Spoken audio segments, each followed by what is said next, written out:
अमरावतीतील गाजलेल्या यश रोडगे खून प्रकरणातील 2 वर्षांपासून फरार असलेल्या मुख्य आरोपीला राजापेठ पोलिसांनी अखेर अटक केली।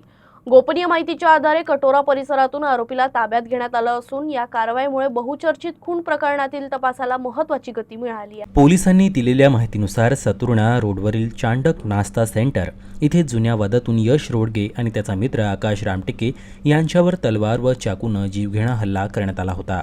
या हल्ल्यात यश रोडगे गंभीर जखमी झाला, तर त्याला वाचवण्याचा प्रयत्न करणारा आकाश रामटेकेही जखमी झाला। हल्ल्यानंतर आरोपींनी जखमी यशला जबरदस्तीने दुचाकीवर बसवून नेलं। पुढील तपासात यशची हत्या करून त्याचा मृतदेह भातकुली नाका परिसरातील नाल्यात टाकल्याचं निष्पन्न झालं। या प्रकरणी राजापेठ पोलीस ठाण्यात खुनाचा गुन्हा दाखल करण्यात आला होता।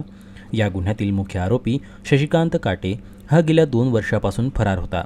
गोपनीय माहितीच्या आधारे राजापेठ पोलिसांनी कठोरा परिसरात सापळा रचून त्याला अटक केली।